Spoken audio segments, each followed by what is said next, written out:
자, 이번 시간에는 사회복지 정책의 형성, 집행, 평가, 아니 사회복지 정책의 과정을 한번 통론으로 다뤄보도록 하겠습니다. 자, 우리가 정책이라고 하는 국정 운영의 기본 방향을 말하지 않습니까?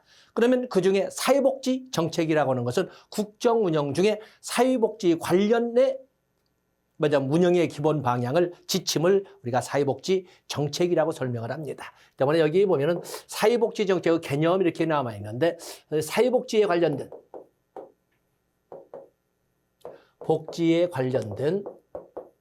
사회복지에 관련된 것은 좁은 영역이 아니죠. 우리가 보더라도 돈을 대줘야 하던 기획재정부, 인식의 전환을 이끌어가는 교육부, 또 그런가 하면은 기본의 중심적 역할을 하는 보건복지부, 또 그러면 고용이나 주거, 이걸 이끌어가는 고용노동부나 행정안전부, 또 교통부, 국토교통부, 이런 모든 중앙관절은 다 복지에서 자유로울 수가 결코 없는, 결코란 말을 넣어서 절대로 이 복지에서 자유로울 수가 없는 거거든요. 그래서 사회복지에 관련된 국정 운영의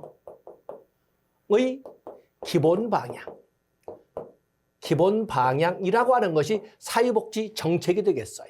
그래서 여기 보면은 사회복지 정책 보면은 많은 국정 운영 중에서도 사회복지 관련 정책에 대한 사회복지에 관련된 방향을 사회복지 정책이라고 한다는 것을 길게 적어놨습니다. 앞에서 본 것처럼 사회복지 정책이라고 하는 것은 특히 오늘날 보면은 점차적으로 사회적 여론을 바탕으로 요즘 옛날에는 보통 군부치하나 독재, 전제국가 이런 단어가 나오면 일방적으로 어느 누구에 의해서, 어느 집단에 의해서만 사회복지 정책이 이루어졌지만 지금은 사회 국정 운영이 누구에 의해서만, 어떤 집단에 의해서만 이루어지지 않잖아요. 그래서 요즘에는 SNS 등이 활성화됐기 때문에 사회적 여론을 결코 부정할 수 없는 시대가 되었다. 또한 앞에서 사회 문제론을 다룰 때로 다뤘습니다만은 사회 문제나 이 국정 운영이나 또 국정 운영에 관련된 사회복지에 관련된 문제라고 하는 것은 상대성을 가진다라는 것도 여러분들 기억을 하셔야 되겠죠. 어느 나라나 어느 지역이나 어느 시대나 똑같은 인식론을 가지고 있는 것은 아니다라는 것을 봐주시면 됩니다. 그다음에 이슈란 말이 나와 있으면 이슈는 이제 본격적으로 이슈라고는 여기서는 여러분들이 공공 문제들 중에서 논쟁거리의 대상이 되는 문제를 이슈라고 보고 보통 공공정책상의 논점이라고 부르기도 합니다. 공공정책상의 문제. 또 그런가 하면 이 이슈에는 좁은 의미로 올 때에는 이렇게 협의의 이슈로 올 때는 이렇게 공공정책상의 논쟁거리 이렇게 볼 수가 있지만 넓은 의미로 본다면 문제에 대한 개념 균형들 간의 갈등이라고 이렇게 해석할 수도 있다는 것입니다. 그래서 크게 우리가 시험용으로 접근할 때는 크게 비중을 줄 건 아니겠지만 이렇게 이슈라는 단어도 좁은 의미로 또 넓은 의미로 이렇게 해석되기도 한다. 그 정도 보시면 됩니다. 그래서 정책상의 논쟁거리는 좁은 의미, 그리고 어떤 개념 규정들 간의 논쟁거리, 그러면 넓은 의미 이렇게 보시면 됩니다. 다음에 이슈화라는 것이 나와 있는데 이 이슈화는 결국에 이거 적어도 정부가 관심을 갖게 되는 그 수준까지 끌어올리는 과정을 이슈화라고 합니다. 그냥 문제가 아니고 그냥 문제뿐만 아니라 다른 사람들도 관심을 갖게 되었을 뿐만 아니라 더 나아가 정부도 개입하게끔 이끌어가는 과정, 정부도 관심을 가게끔 이끌어가는 과정을 우리가 이슈화라고 설명을 합니다. 그래서 일반 국민들의 관심을 넘어서 정책자들의 관심을 끌게 되는 이런 과정을 이슈화라고 읽어주시면 되겠습니다. 뒤에 상세한 설명이 있겠습니다.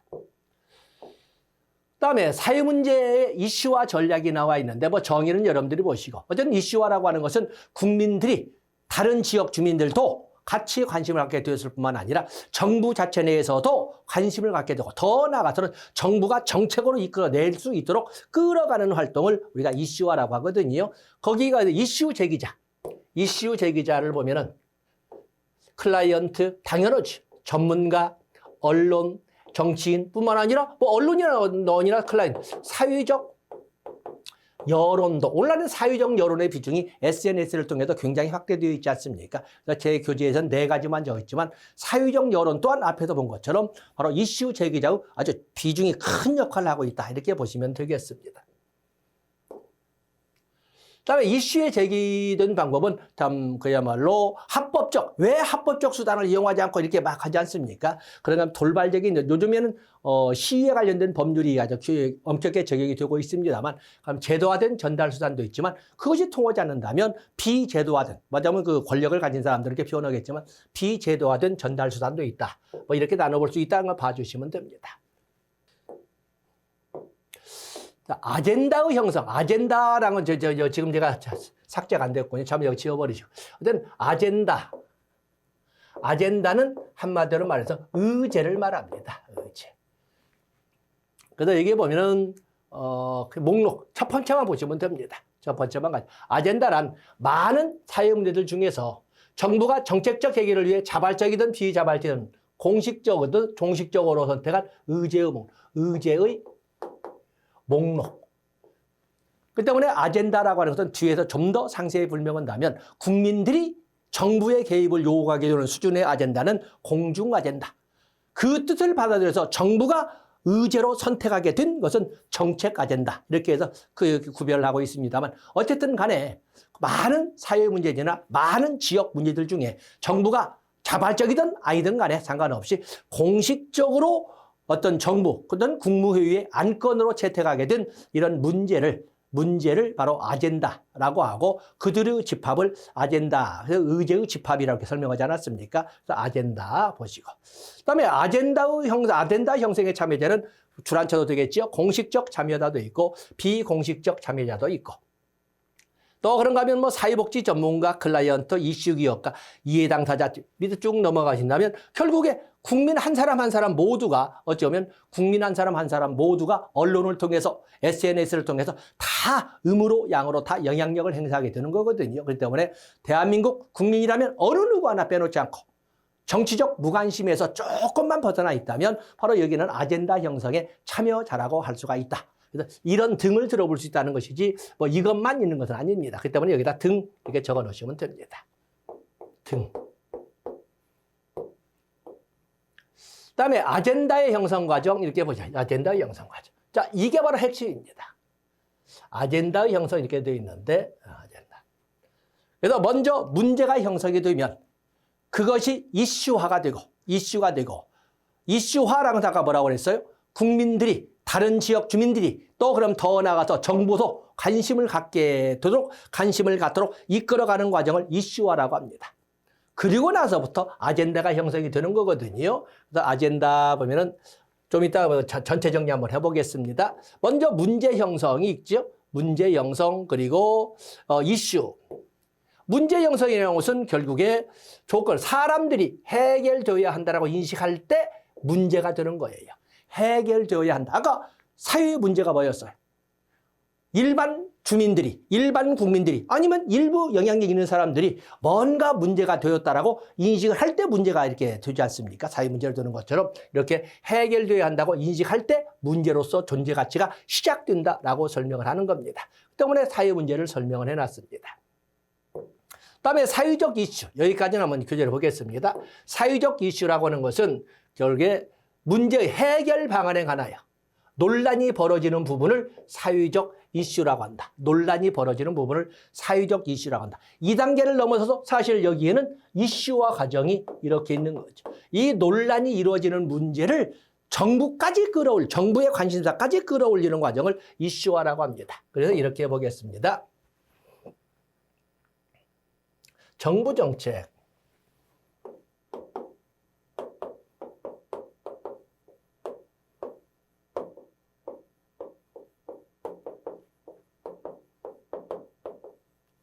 정부정책 형성 과정을 보면 어떤 문제가 발생되거나 인식이 되면 이것을 이슈화하게 됩니다. 이슈화하는 과정은 먼저 사회적 이슈를 거쳐 이슈화를 하게 되는데 사회적 논란의 대상이 된 해결에 있어서 논란의 대상으로 부각된 문제를 사회적 이슈라고 합니다. 뭔가 해결 방안을 가지고 찬반, 아니면 찬성과 반대라고 하는 찬반의 그룹이 크게 나눈다면 이렇게 나눠져서 다툼이 밖으로 드러나는 것을 사회적 이슈라 하고, 이슈라는 것은 정부 관심사로까지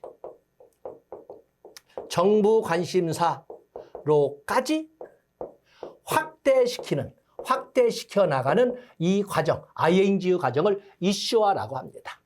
그리고 나면 아젠다가 형성이 됩니다. 아젠다라고 하는 것은 아까 말씀드린 것처럼 의제입니다. 의제. 아젠다에는 두 가지가 있는데 공중 아젠다와 공중 또는 공중 아젠다를 공공 아젠다라고 합니다. 여기에는 공중 아젠다, 공공 또는 공중 의제와 정부 의제 또는 정책 의제로 이렇게 나눠봅니다. 공중 아젠다는 국민들이 그 지역 주민, 다른 지역 주민들이 또는 국민들이 정부의 개입을 요구하는, 정부는 뭐 하냐? 정부의 개입을 요구하는 아젠다를 공중 아젠다, 공공 아젠다라고 설명합니다.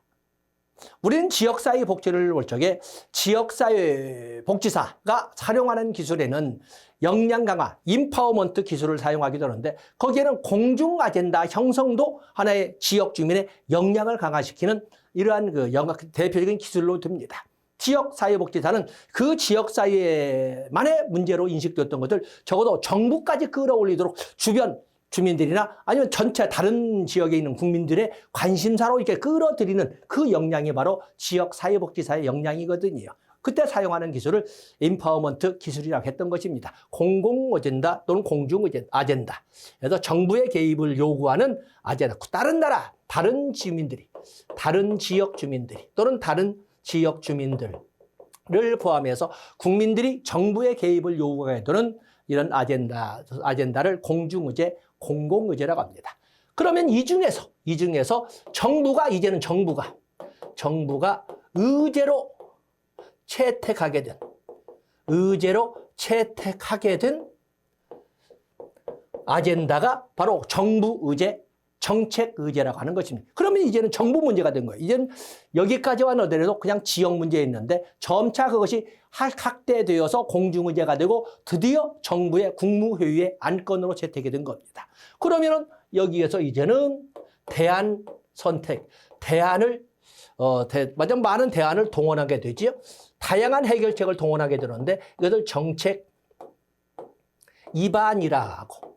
정책 입안을 하게 되면 여기에서 그중에 최선의 정책이나 최선의 해결책을 선택하는 과정을 정책 결정이라고 이렇게 설명하는 거예요.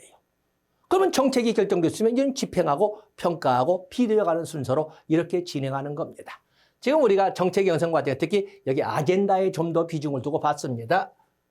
앞에서도 본 것처럼 소위 해결 방안에 대하여 논란이 벌어지고 있는 부분을 사회적 이슈라고 합니다. 사회적 이슈. 결국에 사회적 의견이 일치하지 않는 사회 문제를 사회적 이슈라고 앞에서 설명하지 않았습니까? 그 이슈를 정부의 안건 채택까지 끌어올리는 것을 아까 우리 본 것처럼 이것을 이슈화라고 적어본 겁니다. 이슈화가 되면 이슈화는 바로 정부 정책으로 만들어지는 것이 아니라 두 개의 절차를 이끌어지는데 바로 그것을 아젠다의 형성이라고 하고, 아젠다의 형성에는 다른 지역 주민들이나 다른 국민들의 관심들로 끌어올리는 소위 공중의제와 그리고 그 국민들이 관심을 갖게 되는 문제를 정부가 안건으로 채택하게 되는 정부의제, 정책의제까지 우리가 설명을 하고 그중에서 정책의제로 선택이 된다면 그에 대한 해결책, 다양한 해결책을 강구하게 되는데 그것을 입안, 그리고 그 다양한 해결책 중에 최선의 해결책을 선택하는 과정을 정책 결정이라고 했습니다. 자, 여기 이제 다시 우리가 판서했던 것을 이용해서 공중의제 아젠다부터 보도록 하겠습니다. 그래서 여기 보면은 아젠다, 그중에 먼저 공중의제. 여기 공중의제 왔죠? 공중의제를 우리가 공공의제라고도 한다 해서 설명했습니다. 그래서 여기를 공공의제라고 한다. 그래서 일반 대중이 정부가 개입할 것을 요구하게 되는 일련의 이슈를 공중의제라고 합니다. 그중에서 이제는 정부 당국이 적극적으로 검토하기로 결정한 문제는 정부의제, 정책 의제라고 합니다. 그 때문에 여기를 우리가 이 정책 의제, 또 아까 우리가 판소할 때는 정부 의제라고 이렇게 설명한 거죠. 그 때문에 아젠다의 형성 과정은 공중 의제, 공공 의제와 거기를 거쳐서 정부 의제, 정책 의제로 이렇게 진행이 되어서 정부의 안건으로, 정부가 인식한 문제로 이렇게 자리 잡게 되는 겁니다. 그래서 여기 보면 이제 정책론적 입장에서 어떻게 아젠다를 형성해 가는가 하는 것을 학자들마다 이렇게 여러 가지 유형으로 설명했는데 한번 여러분이 참조해 주시고, 자, 우리가 한 0.5개 선에서 한번 볼 수 있는 것은 소위 여기 주도 집단과 의제 형성 과정, 주도 집단과 의제 형성 과정을 보면 외부 주도형이 있고, 또 그런가 하면 동원형이 있고 쭉 내려가면 또 하나 우리와 아주 밀접한 관계가 있는 내부 접근형이 있습니다.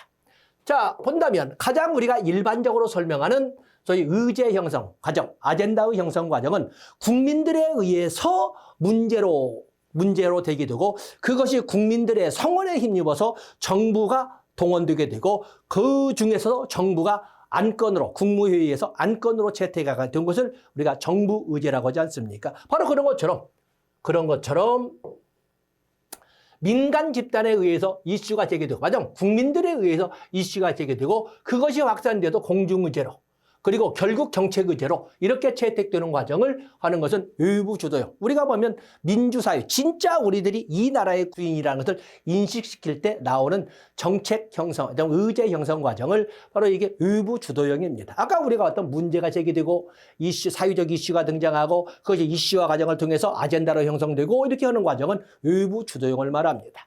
그에 비해서 동원형이라고 하는 것은 사회 문제가 바로 정책의 의제로, 사회 문제가 사회적 이슈가 되지도 않고 이슈화 과정을 거치지도 않고 공중의제를 거치지도 않고 바로 정부 정책 결정자에 의해서 정책으로 발표되어 버리는, 바로 사회 문제가 바로 정부 안건으로 이렇게 바뀌어지는, 정책으로 발표되는 것은 동원형이라고 합니다. 그래서 이 정부 정책 결정자들에 의해 정책 의제가 형성되는 과정인데, 뭐 밑에 나와 있던 주로 전제 체제에서, 전제 정부에서 또는 군부 독재에서 만들어지는 이런 정책이나 의제 형성 과정은 동원형이라고 합니다. 이제 우리가 좀 거리가 좀 멀다고 하고, 우리에게 관심을 갖는 것은 바로 여기 나오는 내부 접근형입니다. 내부 접근형은 어떤 사회 문제가 발생을 하면 그것이 사회적 이슈가 되고, 그리고 정부의 관심을 독려하는, 맞아, 이런 그 공중의제가 되고 그래야 되는데 공중의제 과정이 없습니다. 여기에 보면은 이슈화 과정도 없고 공중의제 과정도 없이 바로 사회적 분위기를 띄운 다음에 그냥 어떤 합의를 볼 시간도 없이 바로 정부의 정책으로 발표되는 것이 내부 접근형입니다. 우리가 내부 접근형, 정부 내 관료 집단이나 정책 결정자들에 의해 쉽게 접근할 수 있는 이런 그 형성 과정을 내부 접근형이라고 합니다. 문제는 바로 이거지. 이 수상한 요거지. 공론화를 거치기를 원하지 않는다는 점. 음모형이라고 합니다. 그렇기 때문에 우리가 전에 박근혜 대통령 탄핵에서 나왔던 문제가 최순실 씨와 친분적인, 대통령이라고 개인적 친한 사람이 없겠습니까? 그런데 문제는 그에서 그 이부자리에서 뭐 좀 다른 생각하지 마시고 그냥 나란히 자매처럼 누워서 이런 얘기 저런 얘기 할 수도 있지 않겠습니까? 근데 그것이 바로 정책으로 반영되어서 도대체 평창 동계올림픽에서 어느 쪽으로 길이 날지, 어디에 펜션이 생길지를 안 사람은 거의 없었는데 갑자기 발표가 된 거 아닙니까? 그러면 거기에 이미 부동산을 매입했던 특정 소수인들은 엄청난 수익을 받지만 그 과정에서 모르고 땅을 싸게 팔았던 사람들은 엄청난 손해를 본 거 아닙니까? 그로 인해서 국민들이 느끼는 이 박탈감이라는 것은 이루 말할 수 없는 거예요. 이제 이런 것처럼 아주 여기는 보면 말로는 정부 내 관료 집단이나 정책 결정자라고 하지만 소수의 그 측근의 인사들에 의해서 그냥 어떤 사회적 관심사도 되지도 않은 과정에서 소위 이슈화 과정도 거치지 않고 바로 정책으로 발표되는 이런 내용을 내부 접근형, 우리 역사에서 흔적이 남아있는 이런 결정이 바로 이 내부 접근형입니다. 그래서 요즘 정부 간의 이런 소위 정당 간의 갈등이 심한 거에도 바로 이런 것이 지금 반영되고 있다 이렇게 설명하고 있지 않습니까? 다음에 그래도 후진국의 많은, 지금 우리가 선진국인데 후진국의 많은 것이 바로 이 내부 접근형입니다.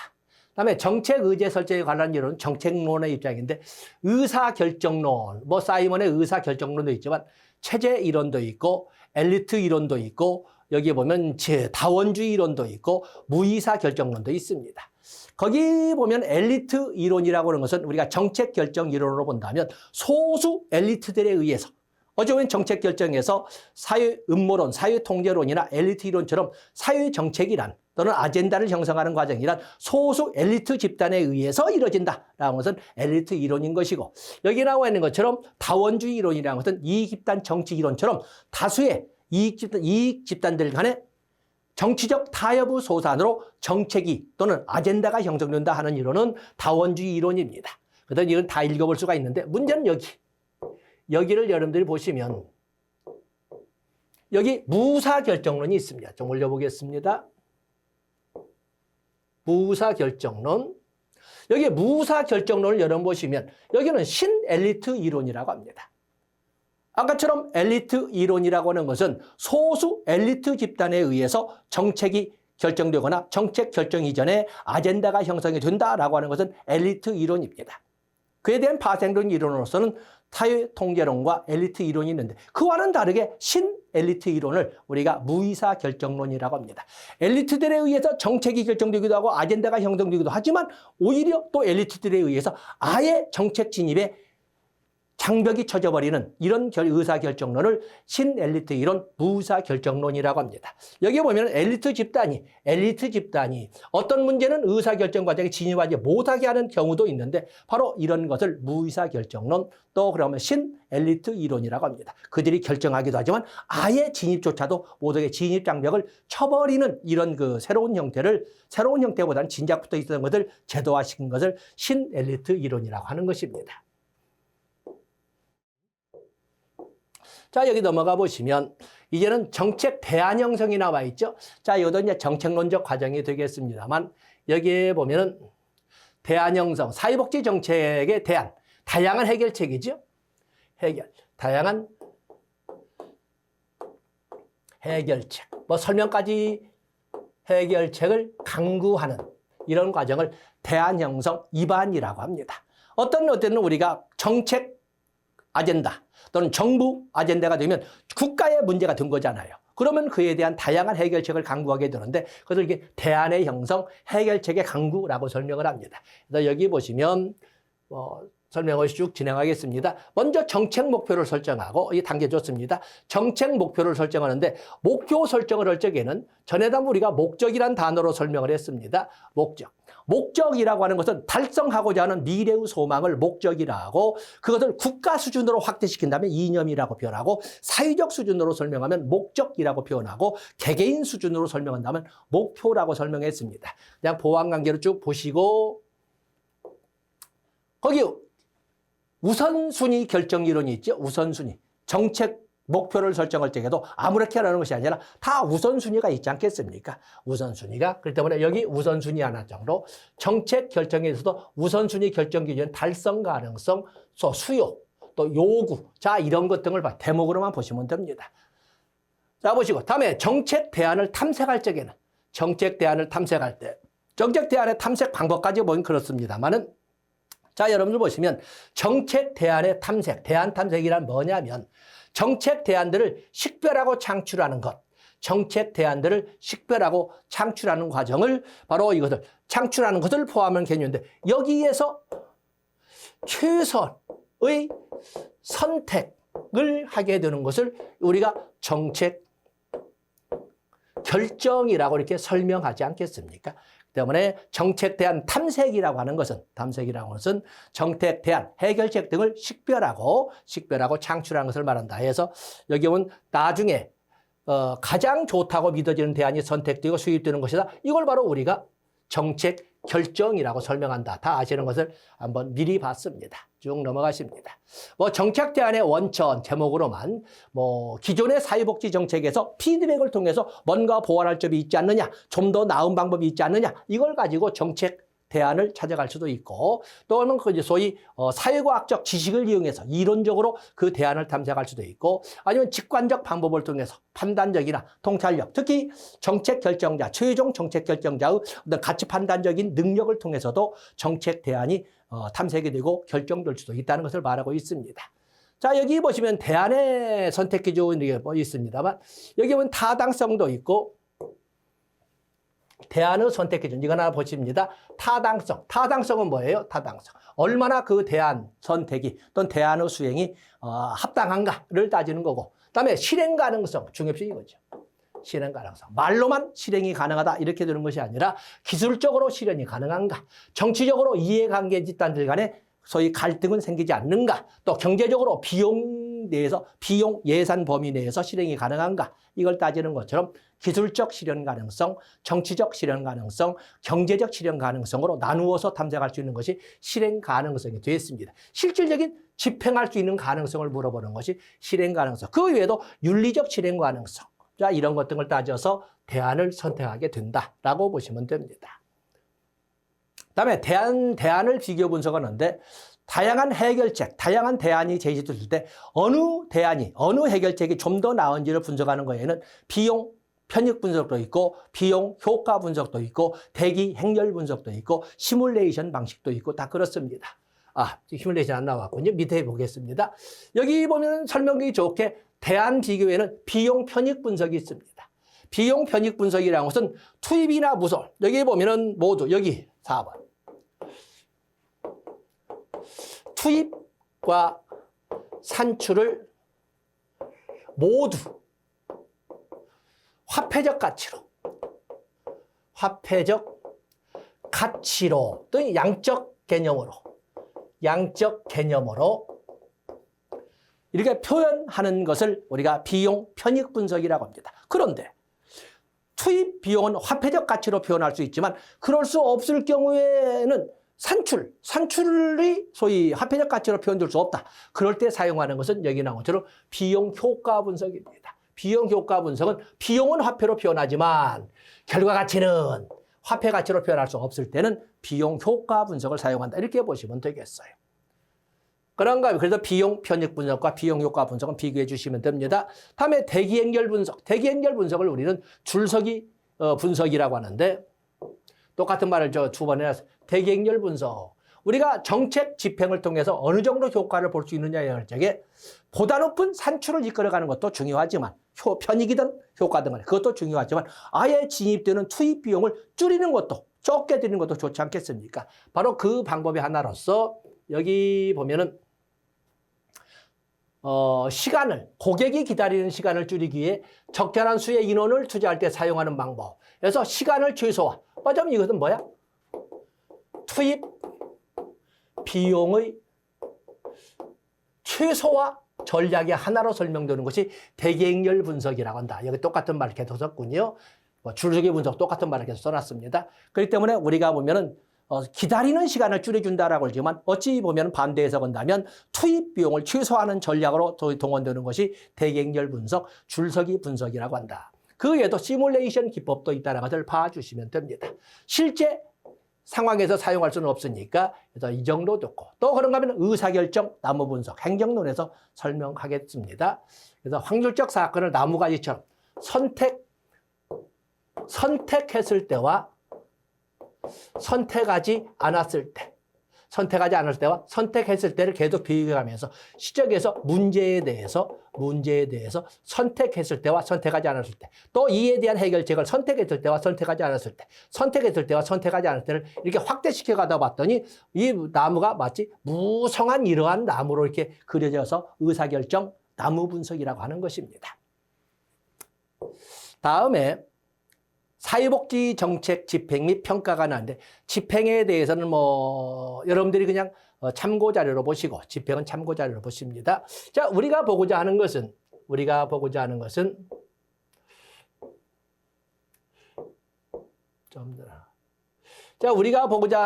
여기 집행이 아니라 평가 영역입니다. 보통 여기서 하나 볼 것이 있군요.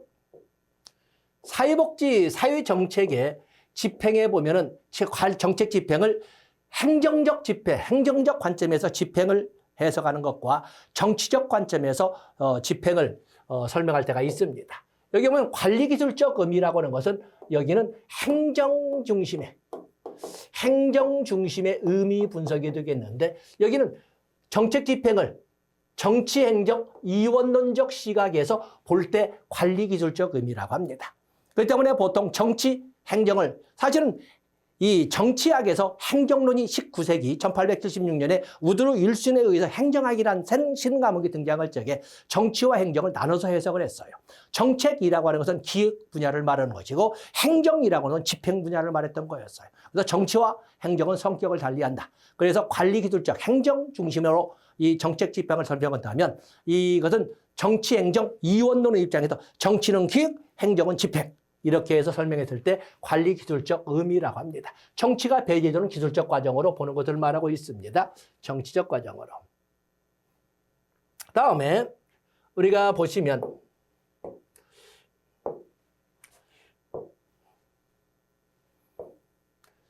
다음에 정치적 과정. 정치적 과정은 정치행정 이론론적 입장에 있습니다. 정치행정 이론론적 입장에서.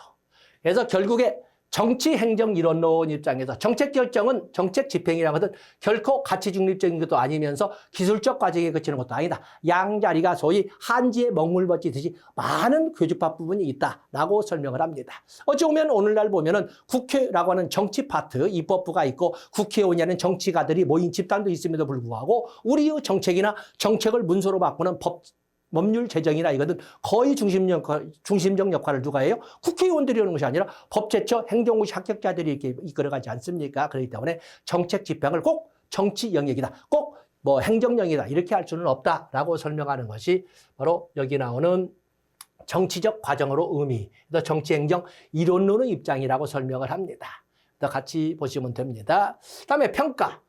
평가라고 것은 모든 영역에서 다 다뤄지고 있습니다만 평가라고 할 적에는 결국에 평가의 궁극적 목적은 보다 발전적인 방향으로 저희 정책이 만들어지고 집행이 되고 그에 대한 또 미래를 꿈꿀 수 있도록 하는 것이 바로 이 정의 평가의 궁극적 개념이거든요. 그래서 여러 차례 말했지만 평가의 궁극적 목적은 보다 발전적인 방향으로 진행, 개선을 목적으로 합니다. 그렇기 때문에 다른 것 쭉 보시되 정책 평가의 필요성 굵은 글씨로 거기 보시면 시대적 상황의 변화에 발맞추기 위해서 행정 이념의 변화에 발맞추기 위해서 시민의식이나 시민의 욕구 수준에 발맞추기 위해서 또 그러면 정부 활동의 효율성을 높이기 위해서도 이렇게 해서 이런 등을 통해서 또 정책 과정을 제대로 관리하기 위해서 소위 정책 평가는 필요하다. 결국에 개선을 위해서 정책 평가는 필요하다라고 하는 것이 정책 평가의 내용입니다. 정책평가의 성격 써먹지 않은 응용과학적이죠. 실용적이다. 또 그런가 하면은 소위 테크니컬한 전문적인 기술도 필요하다. 쭉 나와 있죠. 보시면서 당연히 정책평가는 정치적 성격도 있고 가치지향적 성격도 있다는 것을 보시면 됩니다. 그다음에 정책평가의 기준, 평가의 기준은 어디에 초점을 두느냐. 어디에 초점을 두느냐를 가지고 효과성, 효율성, 보통 가장 우리가 목표 달성도 그러면 가장 좁은 의미의 목표 달성은 효과성 평가라고 하는 것이고 투입 비용 대비 산출의 개념으로 좀 더 비용 편익 분석적으로 접근하면 바로 효율성이라고 합니다. 앞에도 본 것처럼 정책 평가나 정책 대안 평가에서 비용 편익 분석은 효율성 평가라고 할 수 있고 비용 효과 분석은 효과성 평가라고 할 수가 있습니다. 뿐만 아니라 우리가 보면 형평성, 반응성, 또 비용 효용성이 효과성 효율성으로 같이 변형했지만 이런 등을 통해서 다양한 기준을 가지고 이것을 평가할 수가 있다. 해서 정책을 다양한 기준을 가지고 평가할 수 있다. 그래서 굳이 암기할 건 없고 단지 용어를 바꿨을 적에 반응성, 국민들은 어떻게 반응하는가? 그에 어느 국민들을 위한 for the people에 적합했는가? 그래서 반응성을 적합성, 민감성이라고 한다는 것을 봐주시면 됩니다. 다음에 평가의 종류는 여러 과목에 통해서 있습니다만 평가 체제에 따라서 평가 체제라고 했지만 목적이나 단계에 따라서 진단평가, 형성평가, 총괄평가로 나눠보죠. 단계로 표현한다면 진단평가는 사전평가, 형성평가는 총괄평가, 그리고 형성평가는 과정평가, 총괄평가는 사후평가라고 판서를 해본 적이 있습니다. 활용하시면 되고. 다음에 뭐 메타평가도 있죠. 평가 자체에 대한 평가를 메타평가라고 한다. 그 정도 보시면 됩니다. 다음에 평가 범위 좋고, 다음에 평가 주체가 누구냐. 평가를 누가 하느냐를 가지고 얼적에 업무 담당자 스스로가 스스로 과업 수행에 대하여 평가하는 것은 자체평가. 그 업무 담당자가 소속된 부서나 조직에서 평가하는 것은 내부평가. 업무 담당자가 소속된 조직이나 회사, 부서 빼고 외부에서 평가 전문가를 초빙해서 평가를 담당시키는 것은 영어 어원적으로 에발리에이션이라는 것처럼 외부평가라고 합니다. 그래서 이 자체평가, 내부평가, 외부평가로 나누고, 그런가 하면 여기 또 반복을 하고 있습니다만 평가에는 어디에 초점을 두느냐. 평가의 종류와 평가 방법, 도구 이렇게 했지만 어디에 초점을 두느냐를 가지고 만약에 업무 담당자의 노력성에 초점을 둔다면 노력평가, 노력성 평가, 또 효과성에 초점을 두면 효과성 평가, 효율성에 초점을 두면 효율성 평가, 공평성에 초점을 두면 공평성 평가, 또 행정기관에 의해서 제공된 서비스의 품질에 대해서 초점을 둔다면 품질평가 등등 이렇게 어디에 초점을 두냐를 가지고 이렇게 평가의 종류를 나눠 볼 수도 있다. 그 정도 보시면 됩니다. 무수히 암기할 것은 아닙니다. 그다음에 효과성 평가와 효율성 평가 다시 또 반복을 합니다만 그만큼 중요성을 갖기 때문에 효과성, 효율성 평가 이렇게 있죠. 어찌 보면은 비용 효과 분석과 비용 편익 분석을 가지고 이렇게 또 말을 바꿔서 설명할 수도 있습니다. 모든 투입 비용과 산출을 화폐적 가치 양적 개념으로 변환시켜서 평가하는 것은 효율성 평가, 비용 편익 분석이라고 하는 것이고, 그에 의해서 투입 비용은 화폐적 가치 양적 표현으로 이렇게 하지만 산출에 대해서는 계량화할 수 없기 때문에 어쩔 수 없이 해석이나 의미 부여 방식으로 산출을 표현할 적에는 비용 효과 분석이라 하고 그것을 효과성 평가라고 하고 있는 것입니다. 그래서 여기는 효과성 평가와 효율성 평가를 길게 적었지만은 여러분들 우리가 앞에서 배웠던 것처럼 비용 효과 분석 과 비용 편익 분석의 개념으로 접근해 주시면 되고, 그리고 그런가 하면 여기 효과성 효율성과는 달리 모니터링 평가가 있습니다. 모니터링은 우리가 점검 또는 중간 점검 이런 개념으로 쓰고 있는데, 이 모니터링 평가는 하나의 첨가 자료로, 모니터링 평가는 어떻게 평가를 하든 어디에 초점을 두든지 간에 거기에 보면은 모니터링은 진행의 과정적 목표들에 관심을 둔다. 효과성과 효율성의 평가는 성과에 초점을 두지만 모니터링 평가는 소위 중간 점검, 과정 점검의 의미를 갖기 때문에 진행의 과정적 목표에 초점을 두는 것을 모니터링 평가라고 한다. 그래서 사실 목표를 바꾼다면 성과 평가와 과정 평가보다는 성과 평가는 총괄 평가라고 하면서 효과성 평가와 효율성 평가가 주로 대부분의 비중을 차지하지만 그에 비해서 모니터링 평가, 과정 평가는 주로 중간 점검인 모니터링 평가를 주로 사용을 한다. 이렇게 보시면 되겠습니다. 그래서 여기는 일부 학자는 이렇게 좁은 의미의 평가와 넓은 의미의 평가를 이렇게 하고 있는데 여기도 참고해 주시면 되겠습니다. 자, 이렇게 해서 우리가 사회복지 정책의 형성, 집행, 평가까지 마무리한 걸로 하겠습니다. 고맙습니다.